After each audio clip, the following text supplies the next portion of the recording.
do.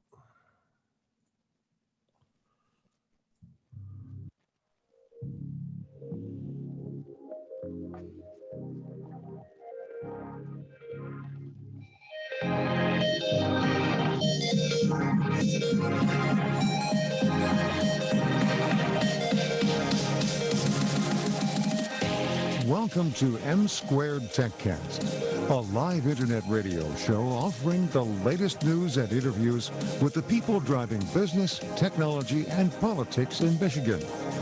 Now, your hosts, Matt Roush and Mike Brennan. Hey, it's Matt Roush. And Mike Brennan. And if it's Monday and it's 2 o'clock, it's got to be another edition of the M Squared Techcast. It is indeed. Actually, I should have asked you before we came on air because I'm the one that always butchers names. But it's Laura Graneman? Yes, Laura Graneman. Yep. All right, got it right. I'm very good. Vice President of the Quicken Loans Community Fund. And so what we're going to be talking about is the Rocket Mortgage Detroit Demo Days. And let's start off with, how long have you been doing this? How many years is this now? Do you know? Well, this is year 4 for us. So over the last 3 years, we've been able to invest $3.4 million into local Detroit businesses or businesses who are excited about moving their headquarters to the city of Detroit. And this is our 4th year where, again, we're going to be able to invest over $1 million into Detroit businesses. And what an important time for Detroit businesses to be able to get the capital they need to sustain through a difficult period of time. Amen to that. I'll tell you, it's rigorous out there right now, but particularly for entrepreneurs. Well, I noticed that you mentioned that you do this as a pitch competition in front of capacity crowds. I would imagine that's probably changing this year, right? Yes, it looks a little different this year, and I think we pride ourselves in being able to be entrepreneurial in the way that we deploy these dollars, right? So over the last 3 years, we've been able to put on a super high energy, really incredible event that allows Detroiters from all across the city to come and root for their favorite small business, the one that they want to see win. It's a live pitch event. It's really fantastic. Obviously, this year we want to put people's health first, and so we're not going to be doing that. But what we are doing is creating sort of episodic content. So we will release episodes that allow people to still interact with the pitches. There's still going to be a People's Choice Award. So our businesses are going to really be counting on everyone across the community watching and voting and supporting their small business in their neighborhood. So we're still really excited about it, but it is going to look a little different. So talk about the criteria that you're using and start off with how many folks submitted applications. There had to be a lot of them, right? Yeah, every year we see hundreds of applications. And this year in particular, of course, you know, we all know that small business is really the cornerstone of so many of our communities. And we know that small businesses are also uniquely struggling during this time period and need support. And so we did see hundreds of applications. And we're excited about tailoring the tools that we have to be able to support those businesses in a unique way. Normally in Detroit Demo Day, we have structured our gifts a little bit differently. This year, we're going to be a lot more flexible. We're supporting small businesses through grants largely, apart from one category, which will be an investment or a convertible note. And we're really just excited about meeting businesses where they're at. So these small businesses must be located in the city of Detroit or must be willing to move their headquarters to the city of Detroit. They also are all for-profit small businesses. And we're really excited this year about trying to either maintain or grow the workforce within these small businesses so that we can continue to see job opportunities for Detroit residents. So you've got 3 categories this year. I know that's something that's changed a little bit from prior years. So you've got start, sustain, and build. Talk a little bit about what those different categories mean, please. Absolutely. So this year, the categories look a little bit different because we're in just a very different world. And so we knew that we weren't going to be helping lots and lots of small businesses start their new venture. We recognized that we wanted to support existing entrepreneurs to be able to, in a way, take advantage of this moment. Yes, it's an extraordinarily difficult moment for many, many people, for all of us across our communities in different ways. COVID has really impacted the way that we show up every day. But there's also, if you're an entrepreneur, a lot of opportunity in that. And so many entrepreneurs that we've been able to speak with over the last few months have talked about how important it is to be entrepreneurial in this time period. And so we want to help support that for existing small businesses who are excited about growing a new arm of their business or starting a new venture that's linked to their business. We want to be able to support that. So our categories this year are start, sustain, and build. And there are different qualifications for each, but we're again really excited about meeting our entrepreneurs where they're at so that they can make sure that they're able to pivot, be entrepreneurial, and have the capital and support needed to really meet their customers where they're at during this critical time period. All right, well, let's talk a little bit about each category and what the potential funding is for each category. I'm sure that it grades upwards, right? It does, yes. So in the start category, we are going to be able to select 3 winners. They're going to receive grants of $30,000, $50,000, and $75,000. So the first place winner will receive a grant of $75,000. In the sustain category, we're going to have 5 winners, and those will each receive a $50,000 grant. And then in the build category, like I said, there's going to be either a low interest loan or a convertible note, and those go all the way up to $200,000. So again, really excited about being able to deploy this capital in a time when we know that businesses need capital more than anything to be able to sustain. Amen.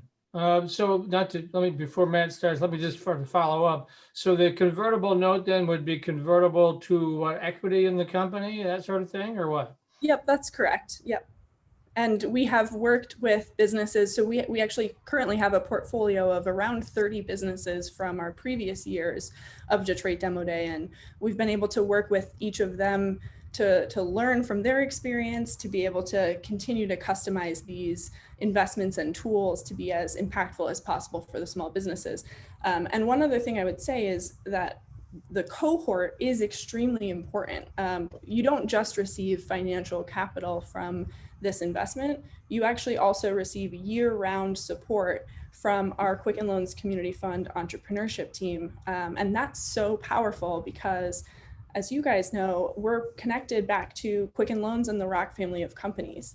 And the Rock family of companies is the nation's largest mortgage lender. We're the largest employer in the city of Detroit. And with that comes all sorts of important opportunities to be a vendor, to be able to scale your business, to be a part of our ecosystem that really is able to support in so many different ways. So it doesn't stop at capital. It really is holistic support for these organizations. And these pitches are really brief, intense elevator style pitches too, right? They're only a minute and a half long.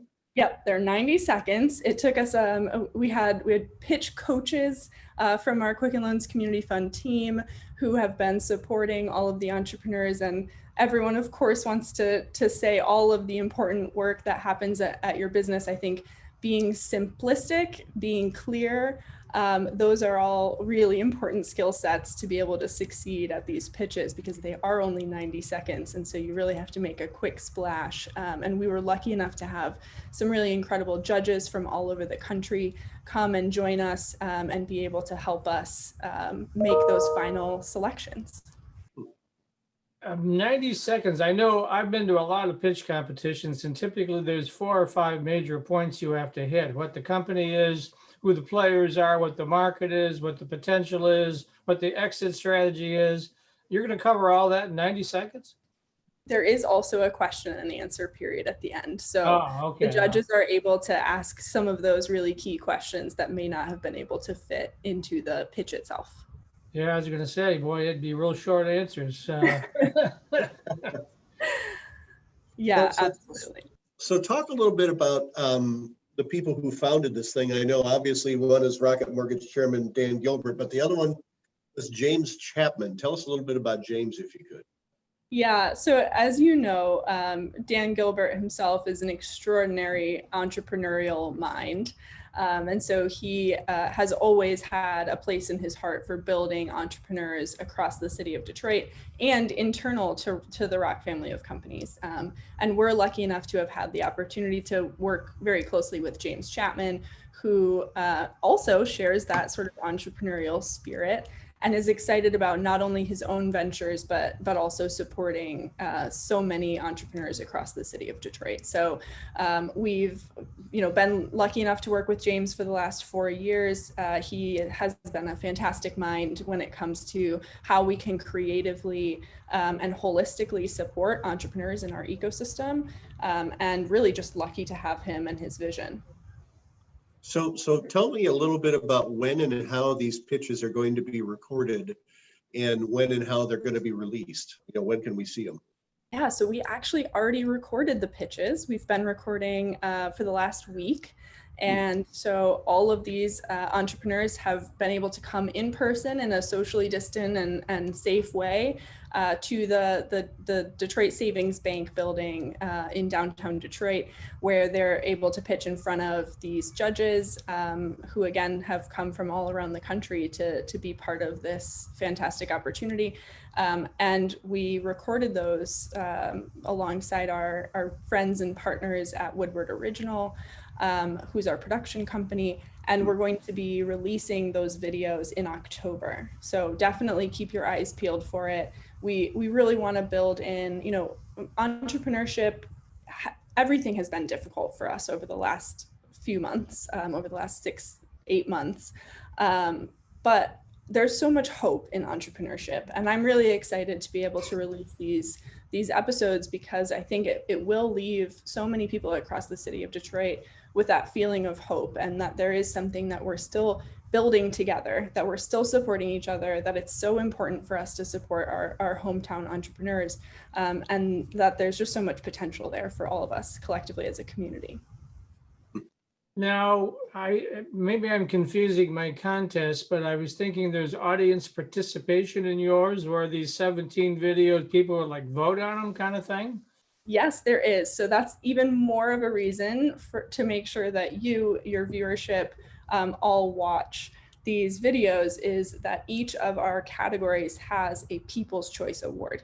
And so the people will be able to vote after these episodes come out, and that in and of itself is a $25,000 award to the winner. So it is a really meaningful opportunity for our entrepreneurs to both be able to increase their client bases and increase awareness around the city of Detroit, and also get some real capital at the end of the day. Yeah. Matt? Okay, so where's the website where people can go and vote on this thing for the People's Choice Award? So everything will be available at DetroitDemoDay.com. Okay. And again, those videos will come out in October, but we will make sure lots of people are aware. We'll be putting out lots of notices and press releases. So hopefully everyone sees that and is able to take part in that fantastic opportunity. Okay, take us out, Matt. Okay, well, once again, that's DetroitDemoDay.com, right? That's correct. Okay, well, go there and check out the finalists. There's links to their businesses there. You can find out more about what they're all about. And once again, it's Detroit Demo Day, brought to you by Rock Financial, Rock Mortgage, and the entire Rock Ventures team. For right now, this is Matt Roush. And Mike Brennan. And we'll be right back with another segment of the M-Squared Techcast. Lawrence Technological University Thanks, Laura. graduates earn a degree and a higher starting salary. In fact, when it comes to earning potential, Brookings Institution ranks LTU 5th among U.S. colleges and universities. Be enriched. Be more. At LTU, possible is everything.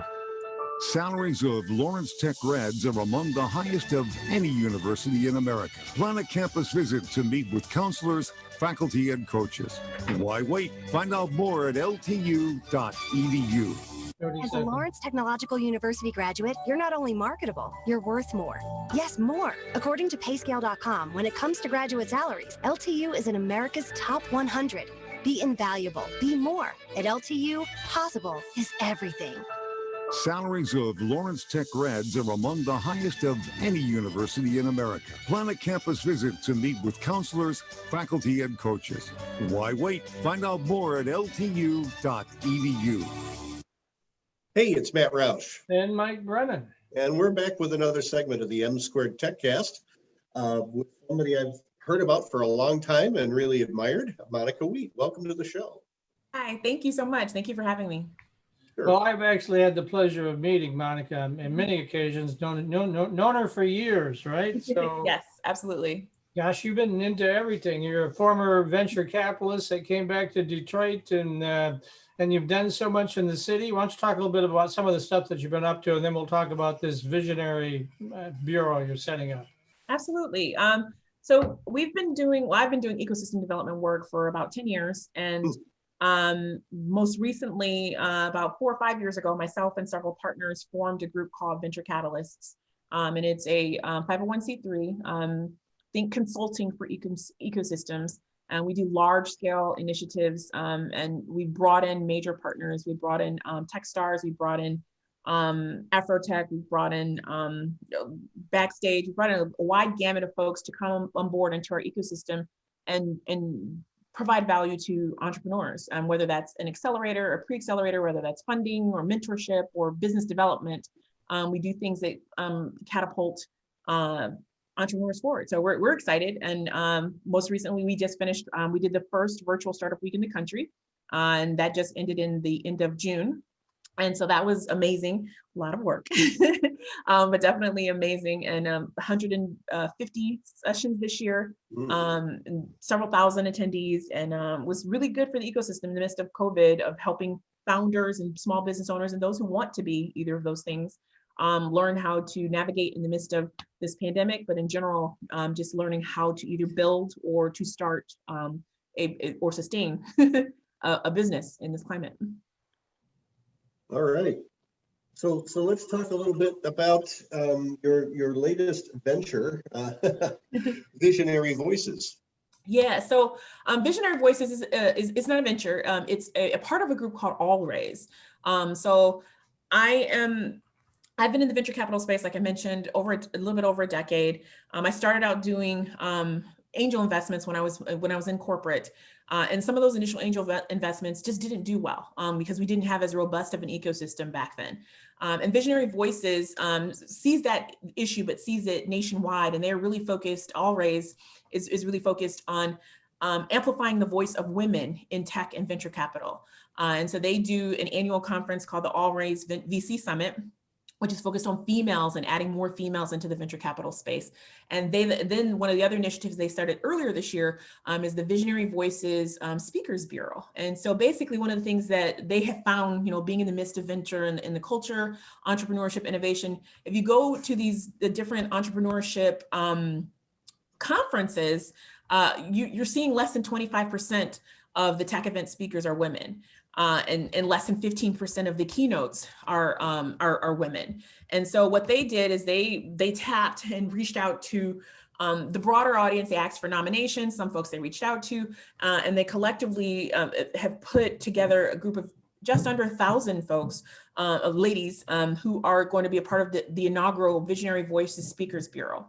And so that process had us going through, like, putting out all the things we usually speak on, all the things we usually build, and then why we think we would be a good speaker for upcoming conferences, upcoming newscasts, expert voices,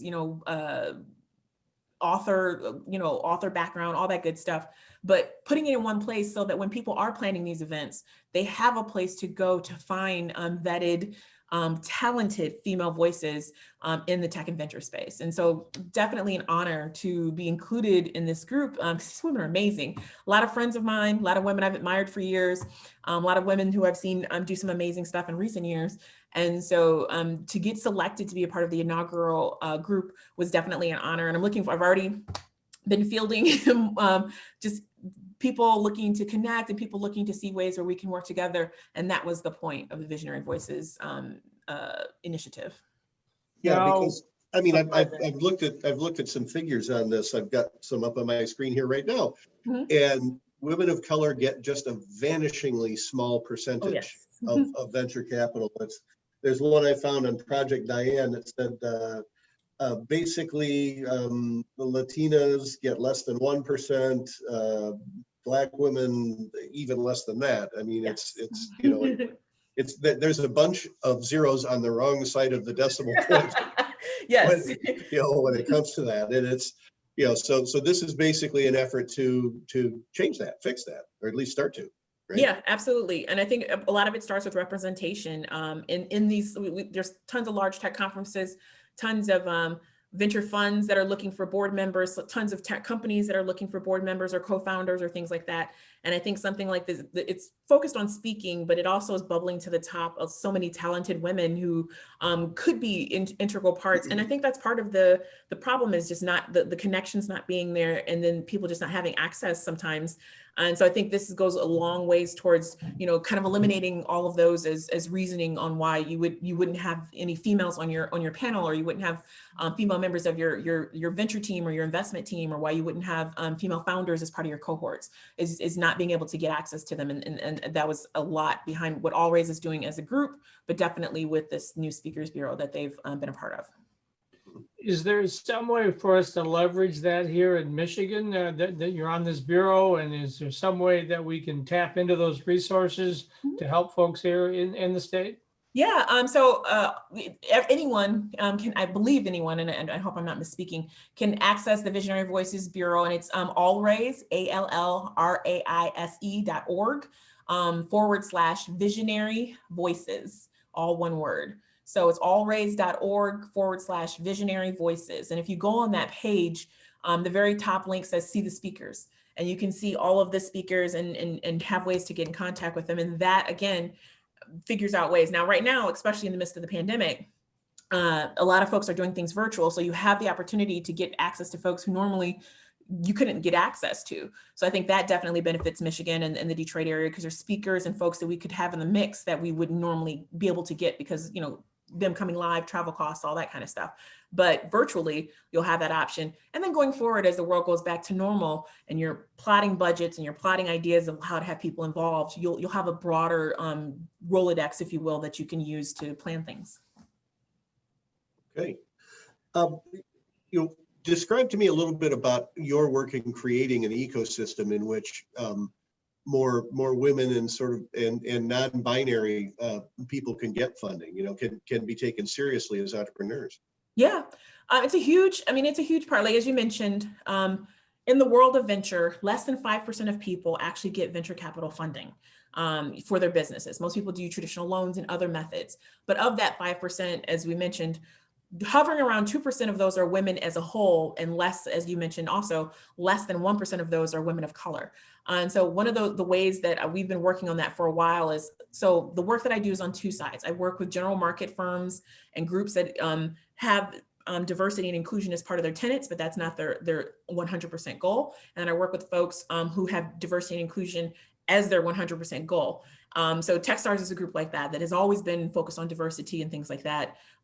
Backstage Capital is a group that focuses on underrepresented founders, women, people of color, members of the LGBTQ community, that making sure that those folks are the focus of their pipeline of funding. And so programs like that are ones that double down on making sure that that opportunity exists.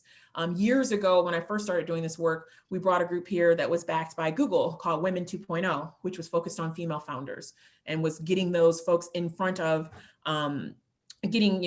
people who've gotten funding in front of women who wanted funding, so that it was a natural connection, and that was the main way that we got together. So these kind of programs, and we've worked for many, many years with a lot of different groups that have females as the focus of kind of diversifying the content and diversifying the conversation, but also, the good part about it, I guess, for folks who maybe still don't get it, is that all the boards and all the companies that have females as part of their executive team and their investment team outperform the ones that don't. And so when you see stuff like that, if nothing else, that should be the way, that should be an argument for folks to figure out ways to be more inclusive and thoughtful when they're creating initiatives and when they're creating opportunities. I think that's called enlightened self-interest. Yes. Enlightened self, I like that. I'm going to use that. Enlightened self-interest. Yes. Well, and I, when I was looking stuff up, before this interview, I was astounded to find, get this, as recently as 1988, women still had to have a male relative co-sign their loan in order to raise funds for their businesses. Mm-hmm. I remember 1988. I know I'm an old dude, but still, it's like that doesn't seem all that long ago. That's crazy. Actually, a couple of groups were formed off of that. Their names were like 1988 or 1990 or something like that, because that was the year after was the first time when women could do it on their own. I know a couple of groups that were formed with that name in their branding for that exact reason. Yeah. Interesting. Well, what would you say? I mean, we've come a long ways. I've been covering this market now for 25 years, and it's improved a lot. But what do you think is still lacking right now that we really need to make it even better? I think in general, like, I am always proud, and obviously anyone who watches me anywhere knows that I'm always proud to be from this region, because I think we have the advantage of having started after everyone else. We started before everyone else, to be plain. And then we had a downturn and then we came back. But now that we're coming back and we're rebuilding, we've been rebuilding with diversity and inclusion as part of our DNA rather than as something we're going to tack on afterwards. So I've always been an advocate for that reason, and also because I see it having positive effects on the things that we're building. But I think as far as things that we're lacking, we definitely want to have diverse folks, or while we have programs that focus on helping diverse founders, we want to have diverse folks, be they women or people of color, people of different orientations.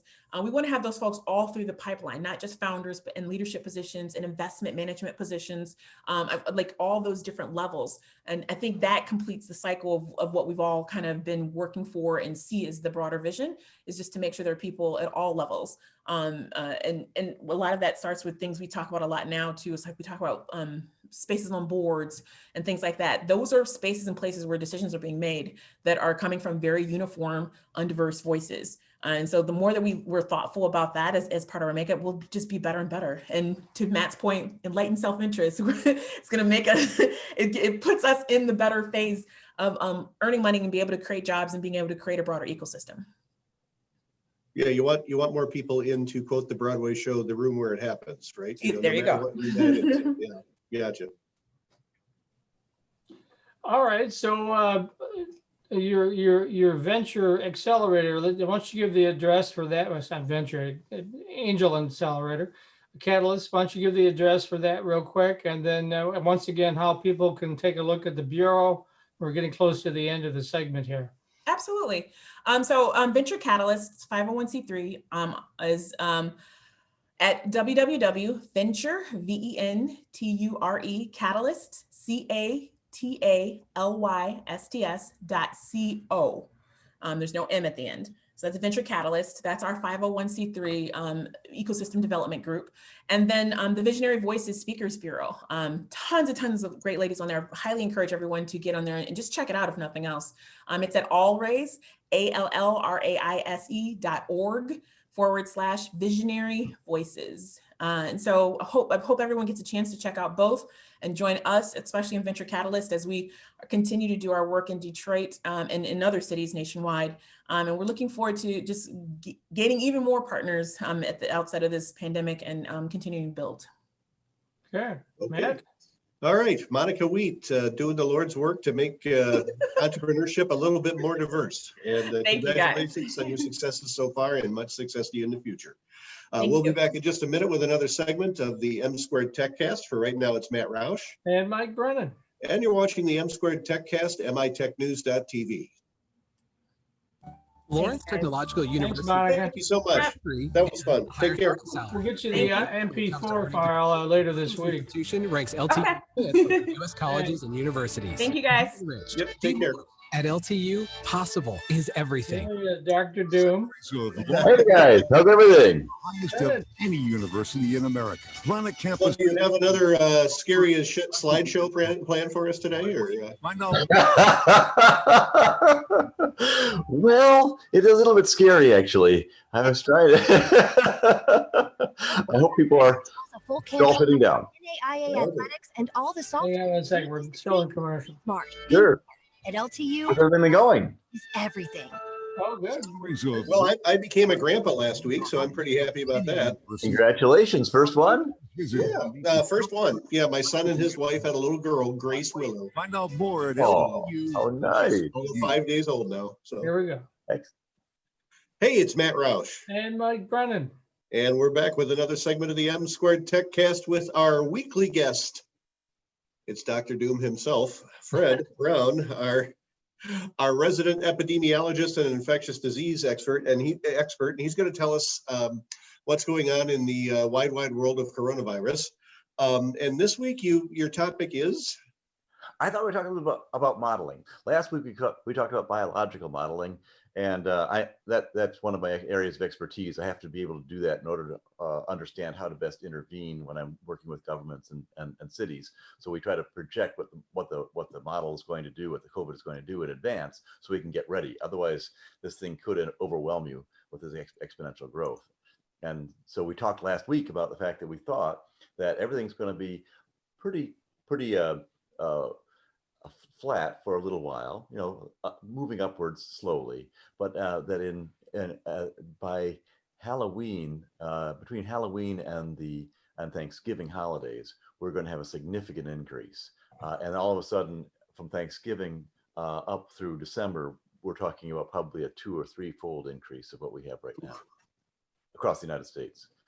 I hope Michigan's spared, but I don't think it will be, because a lot of this increase is coming from the fact we're all moving inside again and turning on furnaces. And we saw what happened in the South when they moved inside and turned on the air conditioner. Same sort of situation. And the COVID virus is a respiratory virus, and that moves much more naturally through a cold environment than it does a warm one. It prefers a colder, darker environment to live. And so last week we talked a little bit about that. And so now I thought I'd talk about how to apply that to the economic environment. And if you want, I've got a couple of slides. Yes. How do you think we're doing economically? Okay, not spectacular. Well, I was going to say we lost 30 million jobs during the height of the initial outbreak, and as far as I know, we've got about half of them back. Is that about right? That's about right. That is about right. All right. So we're on the upswing, and the trouble is that actually a lot of that has to do with the economic support that the government gives us.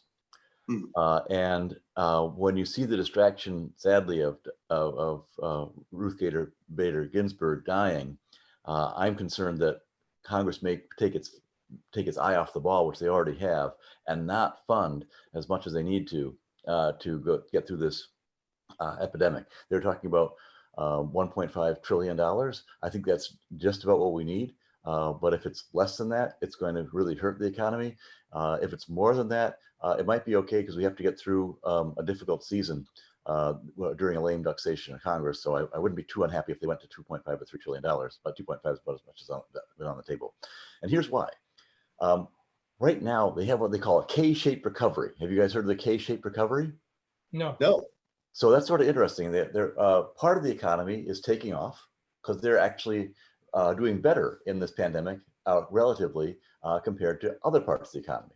And the parts of the economy that are doing extremely well are those that can socially distance and still deliver. So if you think about consulting companies and big software firms and companies like Amazon and companies like Facebook, they do pretty well. Financial services, things like that, right? Absolutely, though they do pretty well in this account. Financial services is a special case because they're actually influenced by what the Fed does, which we'll go into in a second. But yeah, those are the kind of companies that do extremely well. The service companies that can still be remote. The service companies that have to be face to face, like restaurants and travel services, those are really hurting. But if you can get away from the people and still do as well as you can, you actually reduce your costs.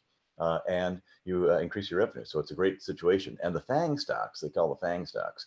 You can see that on the left-hand side here, the brown stocks. Those are the weighted average of of Facebook, Amazon, Netflix, Google, and a few others. But those are the FANG stocks. Apple's last one, of course. You put those all together, and you separate them out from how the rest of the S&P, and you get the fact that they're going up pretty well. The rest of the S&P is that dark green line down below, and you can see they're not really recovering so well. And so that's what they call a K-shaped recovery. And so these stocks that are designed to help other companies distance themselves more effectively, they are doing extremely well in COVID. If you're not in that group, you're really having trouble.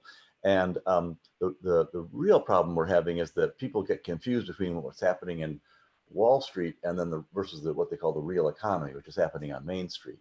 And 33 million, 500,000 people lost their jobs in April. And it is, we've recovered a few of those jobs, but those that are remaining are likely to be much more permanent. Those people went on furlough and then were hired back relatively quickly. Those kinds of companies basically went through the recovery and are probably going to be okay, but they're struggling. I work with several, for example, airline companies, and they've been holding on by, but they've been losing, the company I was working with was losing $17 to $25 million a day, and that gets expensive after a while. And just can't keep holding on. So you eventually have to let people go if your business doesn't come back. And this is a demand side unemployment that is really unprecedented. We've never seen this kind of trouble since really the Great Depression. So the answer to the question is how we're doing economically is, for a lot of people, not well. And it's going to get worse. And it's really worrisome to watch COVID continue and people being at risk. The issue that we're going to have to watch is what the quality, quantity, and timing of the government Main Street stimulus is in the economy. And that's why I'm so worried about Ruth Gately, the distraction of the Supreme Court justice discussion, because that really could. Well, and the worst job losses are in like what you could describe as the travel and entertainment sectors, right? Travel, entertainment, leisure. Yeah, exactly. Those are the ones that are really, unfortunately, there's, they're having the most trouble distancing and still keeping their operating model going. So that's the challenge. So that's one big area of the economic modeling that we have to think about: Wall Street versus Main Street. The second big thing about the economy is the fact the Fed. The Fed has really stepped up beyond what I was forecasting they would. I was forecasting they put in 1.2 trillion. They've actually put in $3 trillion into the economy. And you can see that. You can see there are all of the other economies on the far right. Our color is light green on the far right. And you can see that's the whole world economy stimulus. And we're kind of about 90% of that. I was going to say, it looks like 85 or 90% there. Yeah, right. Yeah. So we have really put in a lot of money, and now they're, which is actually a good thing, because otherwise our whole economy would have collapsed. Everything would have frozen up. That's what we don't want. That's what we want to avoid, is a freeze of the whole of the consumer of consumer spending completely. And like I said before, the trick about pandemics is to smash them early, kind of over respond. And that's exactly what the Fed did. They were well consulted. They knew what was going to happen. They came in and they really did a much better job than I think any other Fed in the world did, any other central bank did. One of the issues we have is, of course, reinforced racial disparities. Unfortunately, we used old systems to inject this money back into the economy. And if you look at the kind of what happened at the end of the day, if you didn't have relationships with a bank, and many Black minority-owned businesses did not have relationships with banks that had access to this money, they simply were out of the picture. So only 1% of the PPP program went to that part of the economy, and that just causes more disparity and actually more concentration of wealth, unfortunately, in many cases. So We'll see what happens. One thing that is happening is that consumers are starting to save a lot more. And when they save a lot more, the velocity of the money that you put into it doesn't accelerate as much as you anticipate. So we may actually have to put in more than we actually anticipated. I think the Fed has calculated this pretty well. So the big issue is, especially around what they call quantitative easing policies. How much money does the Fed want to inject back into the economy by basically buying commercial assets, commercial paper? To the extent they're willing to do more and more of that, the economy will do well. To the extent they'll do less and less and simply work on interest rates, it'll have more and more trouble. The economy will get more and more sluggish. So that aspect of what they're investing in, how they're investing in, and how fast is a big deal. They set aside 1.2 trillion, and they've only spent in the billions. So they've got a long way to go on the QE side. So that's sort of what's happening at a high level on the Fed level, the real economy, the stock market economy, and we can certainly talk about anything in that in more detail if you like. But what I wanted to go back to is kind of the truth is that the biologic models are going to overwhelm anything we do economically. The problem is that we're trying to address a biologic problem, a health problem, with traditional tools of the economy, and this isn't actually where we've got the tools that can help. But it's not really solving the bottom line of the problem. The bottom line of the problem is what COVID is doing. And there are basically three bets that any government can make. The first bet is to hope that you'll get lucky, that we'll basically, there's a vaccine coming, everything's going to be wonderful. Give it, kind of middle of next year, we'll be coming out of this, everything will be, in fact, some people even think, October, we come out of it and it'll be great. But if that's the case, then basically you're going to go through a V-shaped, my estimates would be go through a V-shaped recovery. You'd have about 500,000 deaths until a vaccine gets in control. That would happen if you had a perfect vaccine come out and everyone was vaccinated extremely rapidly. That would come out by the end of 2021. So that's sort of what the timing is of that. And what you want to do in that situation is you want to avoid permanent economic damage, right? So you want to restore confidence, say everything's wonderful, go out and do what you normally do. And you'd encourage all the normalcy you could because you knew that this vaccine was coming and everything was going to be great. And you sure don't want to have your economy freeze on you just before the vaccine comes on. So that would be the strategy if you thought you were getting lucky. And basically, the United States and Russia have bet on getting lucky. That's our bet. And the bet is placed, so we're going to let it ride. But there are other countries that are doing things a little bit differently. The another one is a marathon. It believes that COVID will continue for several years, and therefore you want to be very good at carefully controlling how much COVID expands and contracts, and then how much that affects your economy. And finally, under the brutal model, you just let things slide. So that would be India, that would be Brazil, that would be Sweden.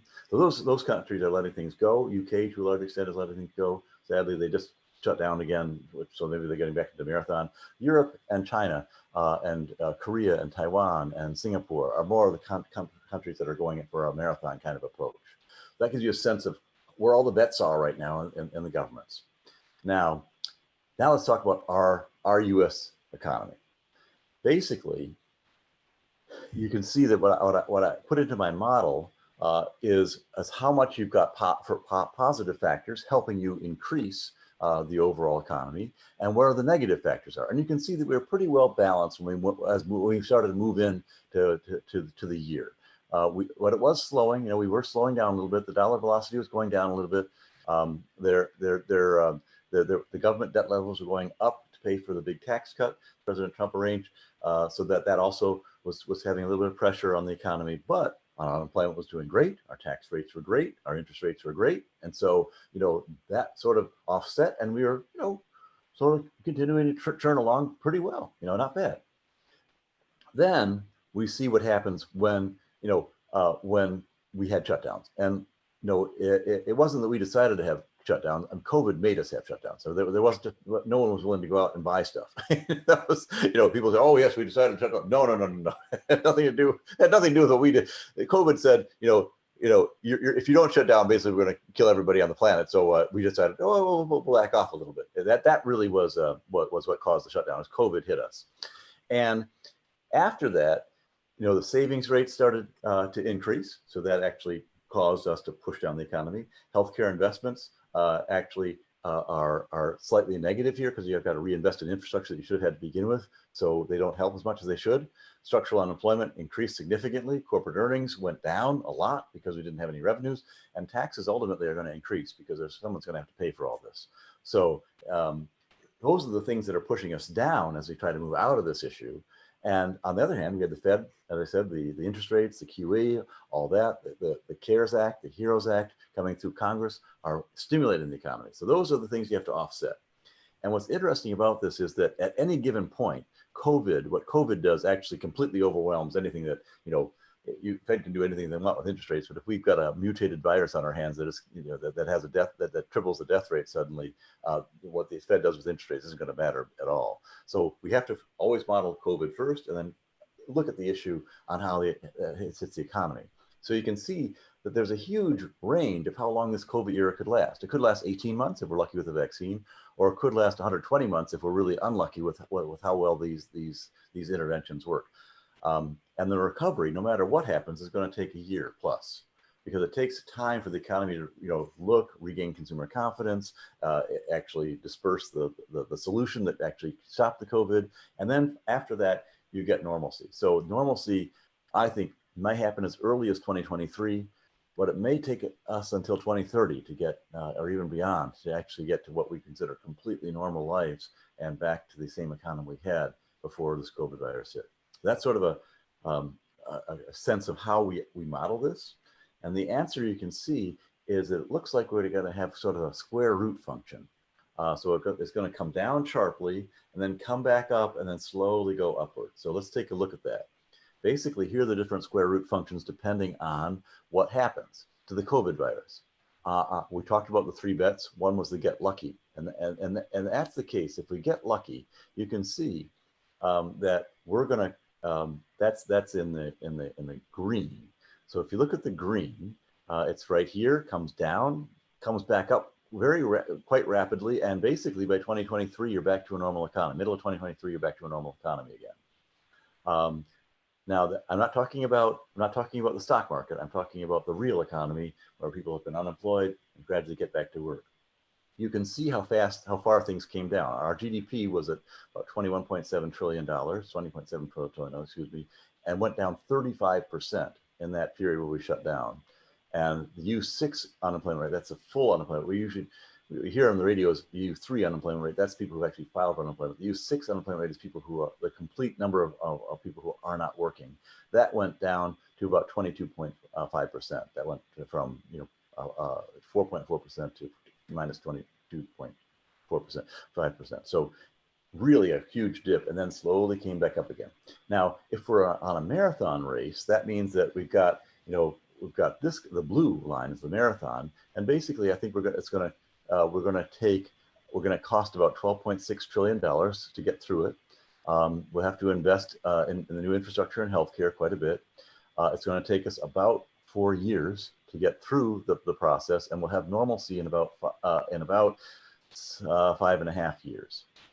If we let things go though, and we don't get good therapies, this could cost us $28 trillion and take up to 10 years. So we have to really start continuing to focus, continuing to invest in the space, or we'll move to a brutal kind of scenario. And unfortunately, what happens if you try to get lucky enough times and keep failing, what happens is you fall into a brutal, right? Because you just a little bit, one more bet on getting lucky. Let's double or nothing again. Let's double, and all of a sudden you followed the brutal pathway without really knowing it. You've been sucked into the wish of the attractors of the bet.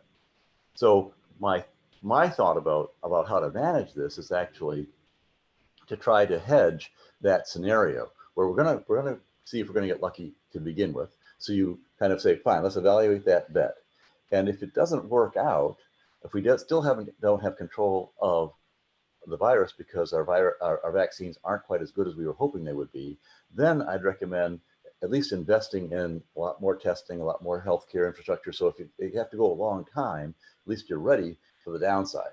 In this case right now, we're not really even ready for the downside. We haven't really invested in testing. We haven't really invested much in PPE. We're way behind on the demand side of a lot of the most important drugs. So we have to redo that investment. Otherwise, we will move into a brutal scenario, which is going to be a lot more expensive in the long run. So, how bad do you think it is? Believe it or not, if you added up every recession we've had between 1945, after the Great Depression, and today, you just barely have the amount of down that we've had in this one biological event. And the reason for that is that, as I said, it's not really an economic event. This is a biological event that's affecting the whole world simultaneously.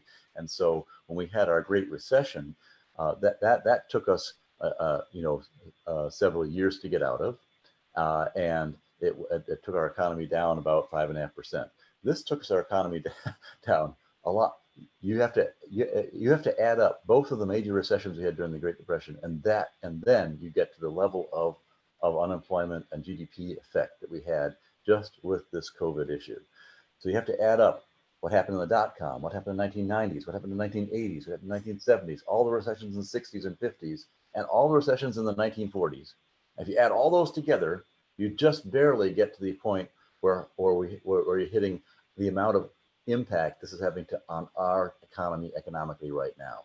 The reason we're not feeling it is because there's enough stimulus that the government has put in, unlike in the Great Depression where they pulled money out, put all sorts of tariffs up and so on. We're actually doing some of the right things. And so we don't feel it day to day, but if we don't continue to do the right things, it'll feel really, really bad for an awful long time.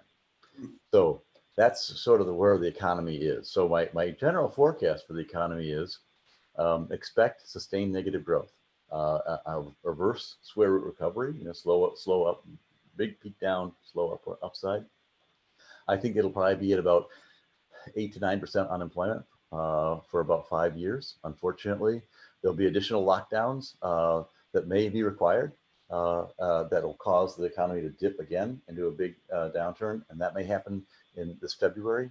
We'll have to see, February-March period. Probably not if President Trump is reelected, because he'll feel like he has a mandate to continue. But if Vice President Biden is elected, he may choose to lock down the economy in order to gain control, because frankly, we are so far off the norm about how badly we're doing compared to all the other countries, except with the exception of, Peru and Brazil. But if you're talking about, the countries who have vaccine capability, who are advanced economies, first world economies, P7 level economies, we are so far off the norm, we can't even copy what they're doing to get better, because we have so much COVID in our environment. We're going to have novel tools to address a novel environment. Well, that goes both on the economy. So we're using QE. We may have to go to negative interest rates. I don't think that'll happen, but we may have to. And we may have to go to brand new kinds of vaccines, which we're developing. I can talk about that next week if you like. And we're going to see lots of constraints, right? Especially on the direct service businesses that are going to actually limit the productivity and GDP growth. And that's going to keep unemployment elevated, because sadly, it's a global problem. The rest of the economies aren't stimulated enough. They can't help us. We're not helping ourselves because so much of our economy is shut down. Combined makes this a hard one to get out of unless we get a real technical solution fast. And so hopefully the vaccine will come through. There's going to be continued inequality, and it's going to increase. The large are going to get larger, and the poor are going to get sicker, sadly. For people who are, on the top part of the wealth graph, they might think they're doing well compared to their barista at Starbucks. But the truth is that if you think about what really made their life fun was the extra house in a nice place in the world, the fancy car. Those pieces of spice aren't really there anymore, right? What are you going to? You can't get a real happy life until you solve this problem. So I think everyone's going to be a little bit depressed about where we are. I think there is going to be tax increases, and they may be stealth taxes, or they may be explicit, but I think ultimately everyone's going to have to pay for what's happened at this point. And there's going to be some structural changes that are going to be permanent from this. We'll have some new parts of the economy, some new agencies in the government, and so on, that are going to be permanent as a result of this. And we may have permanent issues with our economy that we have to dig ourselves out of on the commercial real estate side, on the retail mall side, on a whole bunch of other areas, and especially when it comes to funding small municipalities and state governments. So with that, what do you guys think? Well, I Wow. sure wouldn't want to be investing in office buildings and shopping malls right now. I can tell you that. Comes to that. No, well, you might be able to buy on the downside. Some Well, that's people true. some people are I was looking gonna say, at that. eventually, I mean, look what Dan Gilbert did in downtown Detroit. Eventually, downtown Detroit got so cheap they were having a sale on skyscrapers. So we That's bought right. If you can wait it out 3 to 5 years, I mean, you could, but you have to be able to mothball for 3 to 5 years. Don't think you're going to be able to wait for 6 months or going to turn around in 3 months, because that's not going to happen. Right. But, if you can sort of mothball, hang on there. It's a great time to borrow money. You got real low interest rates. What the heck? May as well roll some die and see if you get lucky on the upside. That could happen on the investor side. That's not true about you and me and the rest of the average guys, right? We can't do those bets, but there are guys who are out there who are doing that regularly right now, I'm sure. Well, it's been weird to see which parts of the economy are doing really well, because I have a friend of mine who's actually a security guard at a community college, and then for a side hustle, he does like kitchen and bathroom work. He's never been busier. Everybody's fixing up the house. Everybody's fixing up the house that they've got because they can't go anywhere. Yeah, it's all about Lowe's. It's all about, right. I mean, those are the companies that are doing really well. It's Lowe's and Home Depot and all those. I shouldn't make plugs. You're not plugging. I know nothing about investing, so please don't take anything. Support your local hardware store, folks. Yes, right. Yeah. Do not believe anything I say about investments. I know nothing about investments, so please. I can tell you a lot about the large economy, and I can tell you a lot about the pandemic, because I'm actually an expert in pandemic management. But I investment advice. Please don't believe anything I say.